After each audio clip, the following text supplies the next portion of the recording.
the anime that you've done is based on manga that has also been, of course, created by, first. Have you read any of those, or and if you The have? manga? Yeah, the manga. Not first. Usually it's I book the role and Okay. then I research the manga Okay. to figure out what it's all about. Right. How much direction do they give you? Obviously, you have a script and you read the script, but when you say acting, like, do you have to, like, as they say, overact there in the booth as you're doing movements or whatever? Like, does that help you with your voice acting?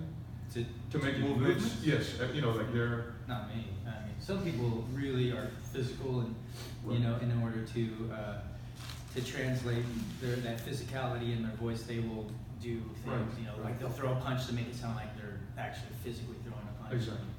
But I don't really do that. If I do anything, I'll drop my diaphragm whenever I'm doing some kind of actions. Right. Which has been the hardest voice for you to do? The hardest voice that I had to do was on some video game that I don't know the name of. In fact, I got called up and they said, "Hey," or the producer said, "Johnny, I got this role for you if you are available tomorrow. If you can come in.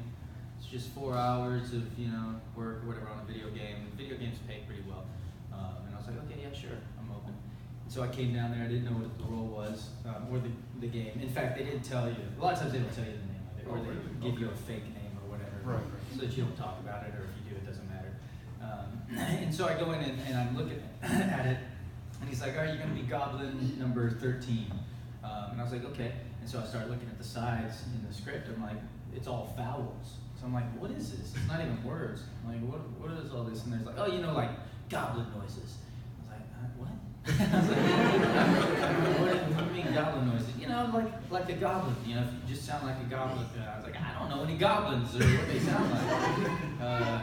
And so I was kind of lost because I'd never done any kind of like animal character kind of creature things like that, creature stuff. And so I was a little confused. And he's like, just come up with some kind of like animal noises. And I was like, okay. And so I was like,